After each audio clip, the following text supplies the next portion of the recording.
telephone conversation between an employee of an airline company and a customer. You have 30 seconds to look at questions 1 to 6.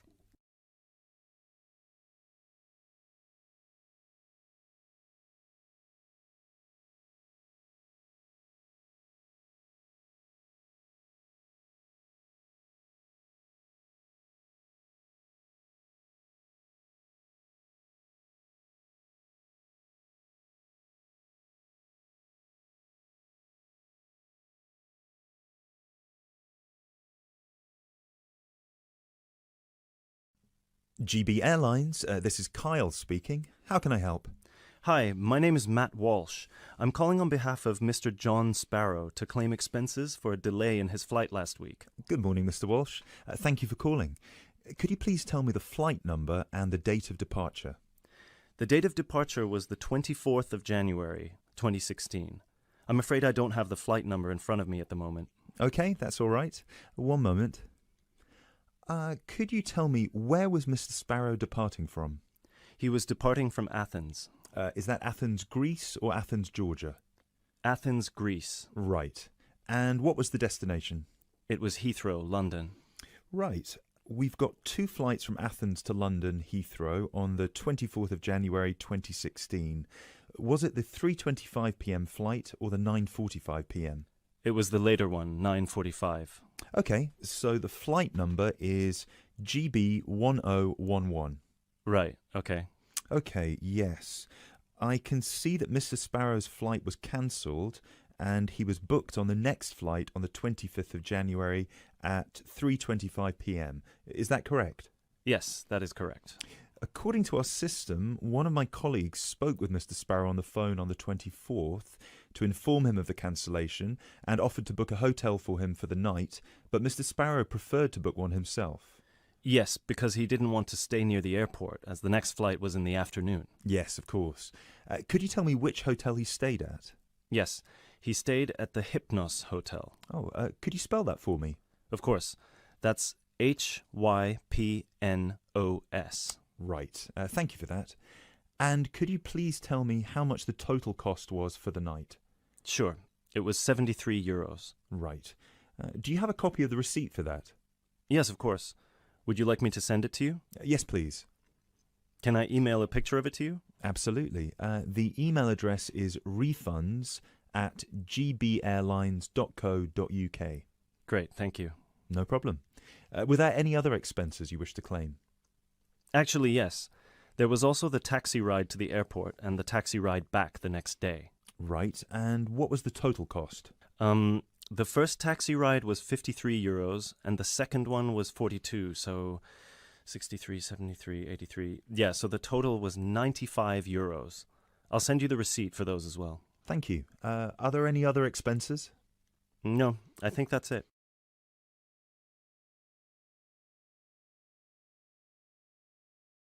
You now have 30 seconds to look at questions 7 to 10.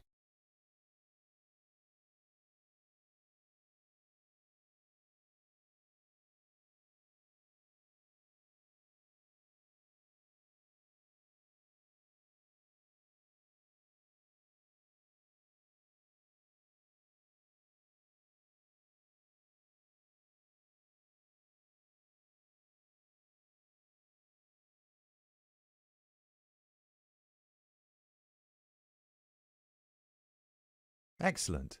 So if you could please send us the receipts for the hotel and the taxi rides, and after we receive them, it should take about 48 hours for the funds to reach Mr. Sparrow's account. Perfect. Thank you so much. My pleasure. Is there anything else I can help you with? Actually, yes. There's one more thing. Mr. Sparrow complained about the meal during the flight. He said that it was a bit bland. Right. So he asked me if it was possible to switch to a different meal option for his upcoming flight to Kiev next week. Right, of course. Just give me a minute, please. Right, I see that Mr. Sparrow had the light meal option for his flight to London, and you would like to change that. What would you like to change it to? What are the other options? We've got 12 different meal options. Would you like me to list all of them for you? Well, Mr. Sparrow has told me that he would prefer something without meat. How many of these do not contain meat? We've got 3 meal options without meat. We've got the vegetarian option, the vegan option, and the Asian vegetarian. What's the difference? There's a variety of different dishes served with each option. For example, next week the vegetarian option will be a small spinach and feta cheese pie, a bread roll, a salad, and tropical fruit. And the vegan option? The vegan option doesn't include any dairy products, and it also doesn't include fowl, eggs, or honey. I'm afraid I don't have the specific menu for this week, but I can email it to you as soon as it becomes available. Oh, could you do that? That would be great. Yes, of course. I can email you a detailed description of all the meal options if you like. Yes, please. No problem. Please do not forget to call us back to change the meal option. You need to do that 48 hours before the departure time for international flights and 24 hours for domestic flights. So 48 hours for this one then? Yes, exactly. Perfect. Oh, no, I'm sorry. Transatlantic flights require 48 hours. All flights within Europe require 24 hours. So in this case, you will need to call us 24 hours in advance. I apologise for that. Okay, great. So, could I please have your email address so I can send you the menus? Certainly. It's matt.walsh@sparrowlimited.com.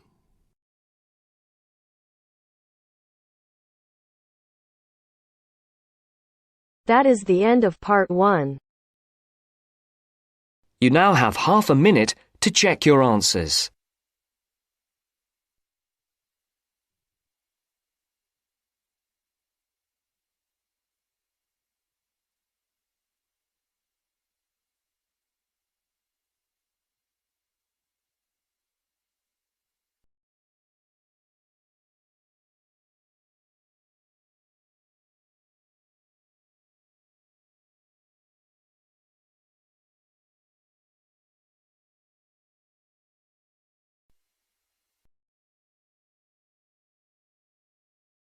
Now turns to part 2. Part 2.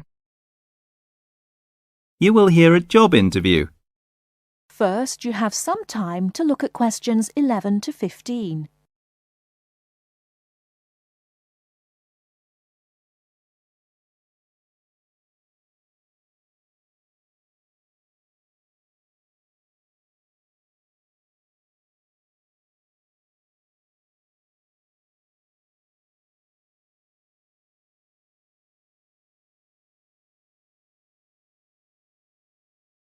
Now, listen carefully and answer questions 11 to 15. Please sit down, Mr. Wilson. My name's Jane Smith, and I'm the personnel manager. Hello, how do you do? Now, this is just a short preliminary interview. I'd like to talk about your present job and what you've done up till now. Yes, of course. Well, could you tell me how long you've had your present position in evening news? It is evening news, isn't it? Yes, that's right. I'm not sure. Let's see. I left university in 2002. Is that right?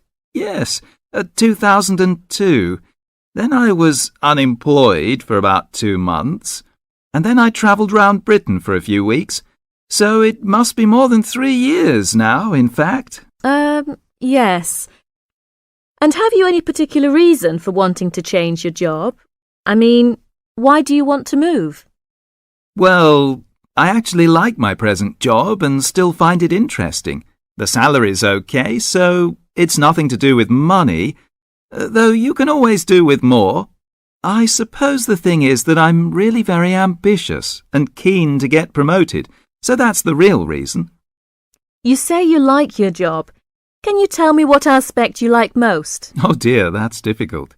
There are so many things. My colleagues are quite nice to go along with, so there's a good cooperative atmosphere, and compared to other presses, the working conditions are great. I mean, the office itself is good. Yes.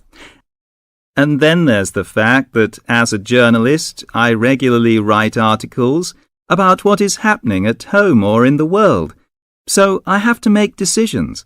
I must be responsible for what I have written. You know, that's what I really like most about the job. They give me lots of room for initiative. Yes.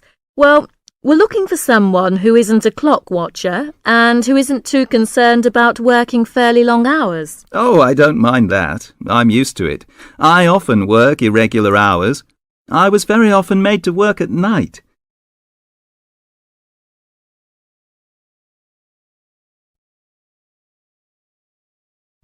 Before you hear the rest of the talk, you have some time to look at questions 16 to 20.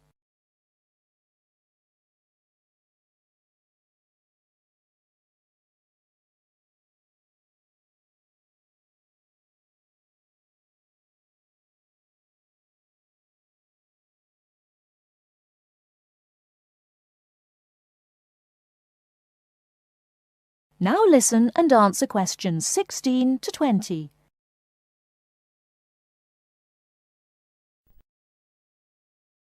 Hi, John. Are you nearly ready? Oh, no. I don't think I'm going to make it tonight. Why? I've got this assignment to finish for tomorrow. Well, maybe I can help. What do you have to do? I have to do a short presentation on some household object, and I just can't think of anything. I have to talk about what it is and the parts in it. Well, why not make it simple? Why not describe a bottle or a can? Well, that's far too simple. OK, how about an aerosol can? Maybe. What labels can you put on it?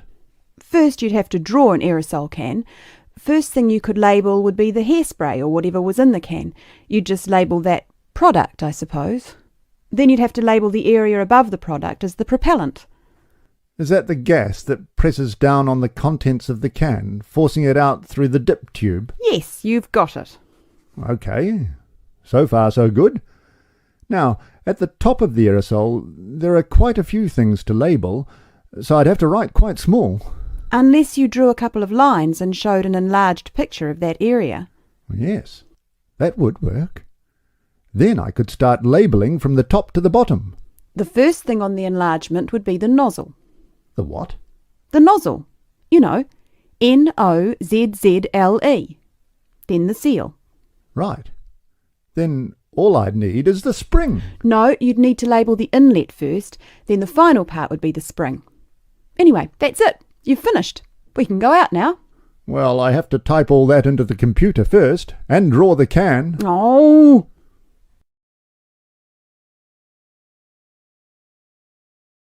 That is the end of part 2. You now have half a minute to check your answers.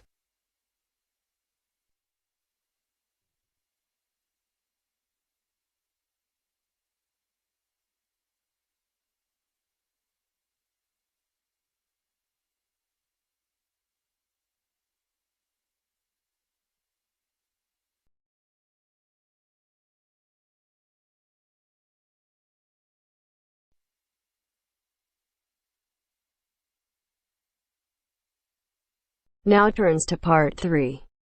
Part 3. You will hear a conversation between two students who will discuss a project they're working on together. You have 30 seconds to look at questions 21 to 27.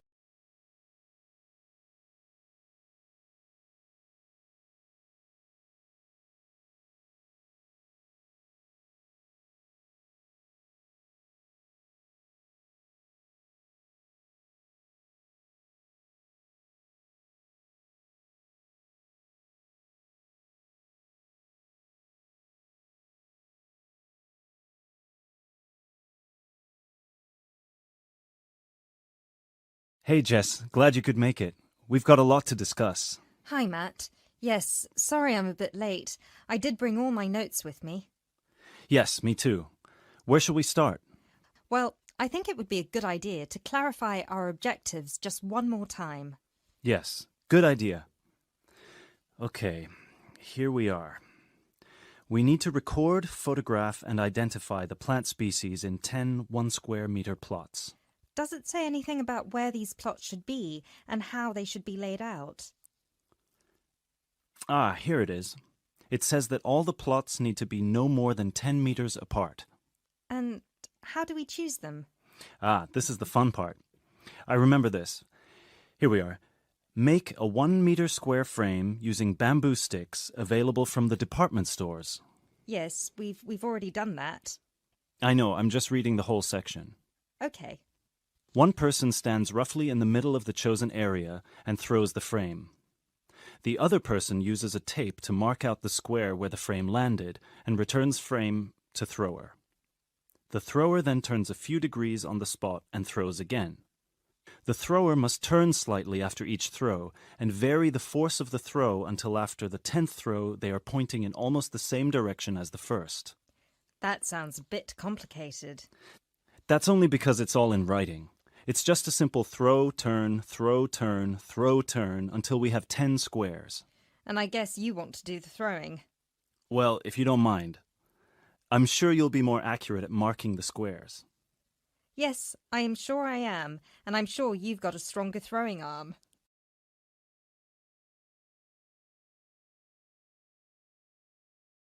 You now have 30 seconds to look at questions 28 to 30.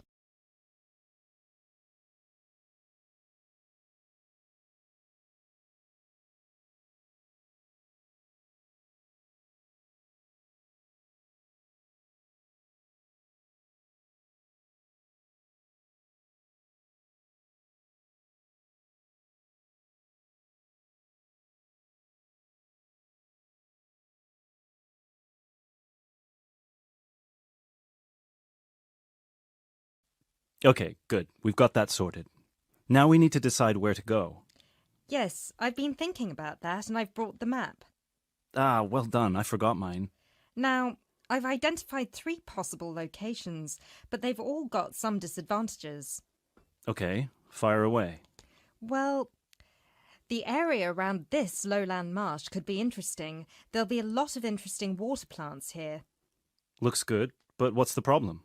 Mainly that it's already a designated nature reserve, and I think there's already been a lot of research done here. Ah, I see.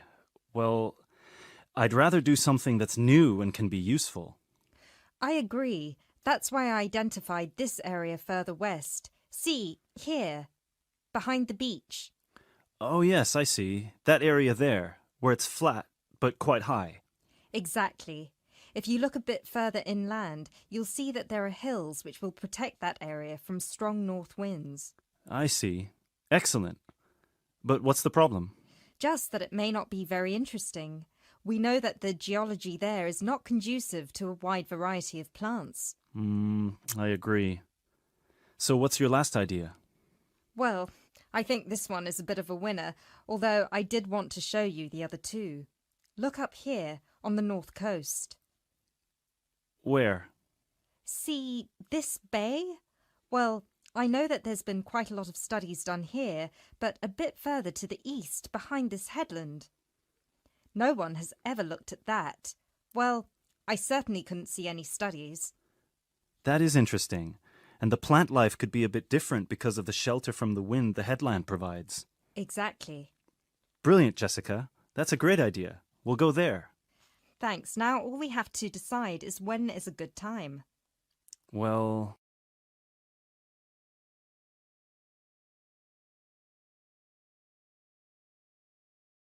That is the end of part 3.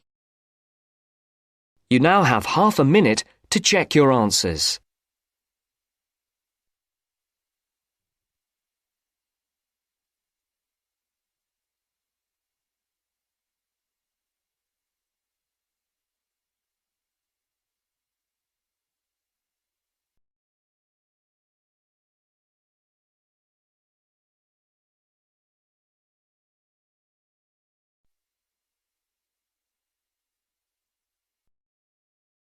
Now turns to part 4.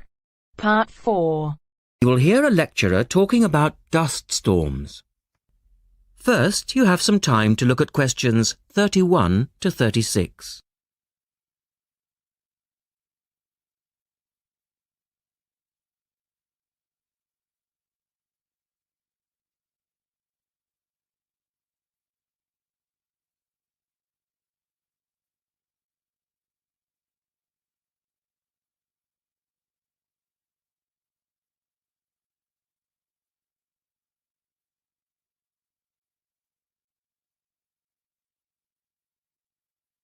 Now listen carefully and answer questions 31 to 36. In the last lecture, we looked at the adverse effects of desert dust on global climate. Today, we're going to examine more closely what causes dust storms and what other effects they can have. As you know, dust storms have always been a feature of desert climates, but what we want to focus on today is the extent to which human activity is causing them. And it's this trend that I want to look at, because it has wide-ranging implications. So, what are these human activities? Well, there are two main types that affect the wind erosion process, and thus the frequency of dust storms. There are activities that break up naturally wind-resistant surfaces, such as off-road vehicle use and construction. And there are those that remove protective vegetation cover from soils, for example, mainly farming and drainage. In many cases, the two effects occur simultaneously, which adds to the problem. Let's look at some real examples and see what I'm talking about. Perhaps the best-known example of agricultural impact on desert dust is the creation of the USA's Dust Bowl in the 1930s. The dramatic rise in the number of dust storms during the latter part of that decade was the result of farmers mismanaging their land. In fact, choking dust storms became so commonplace that the decade became known as the Dirty 30s. Researchers observed a similar but more prolonged increase in dustiness in West Africa between the 1960s and the 1980s, when the frequency of the storms rose to 80 a year, and the dust was so thick that visibility was reduced to 1,000 meters. This was a hazard to pilots and road users. In places like Arizona, the most dangerous dust clouds are those generated by dry thunderstorms. Here, this type of storm is so common that the problem inspired officials to develop an alert system to warn people of oncoming thunderstorms.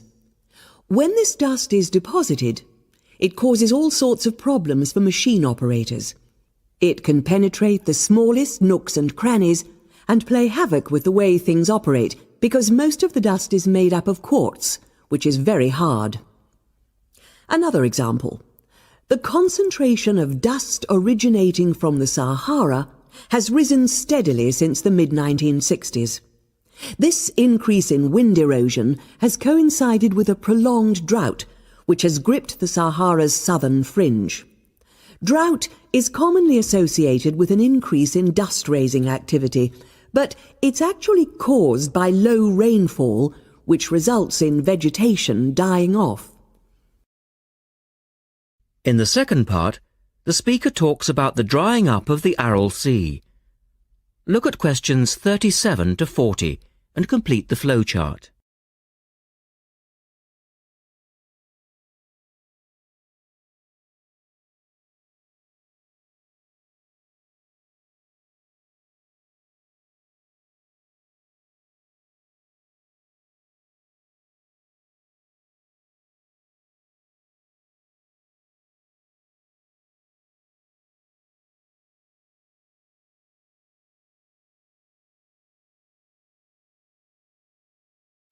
One of the foremost examples of modern human-induced environmental degradation is the drying up of the Aral Sea in Central Asia.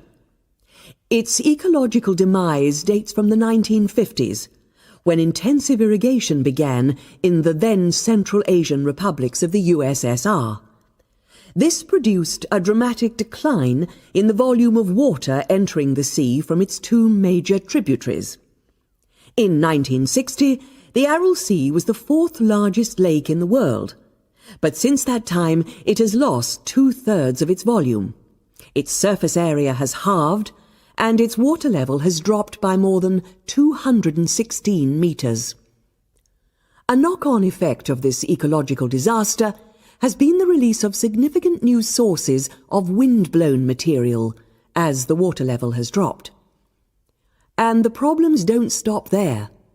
The salinity of the lake has increased so that it is now virtually the same as seawater.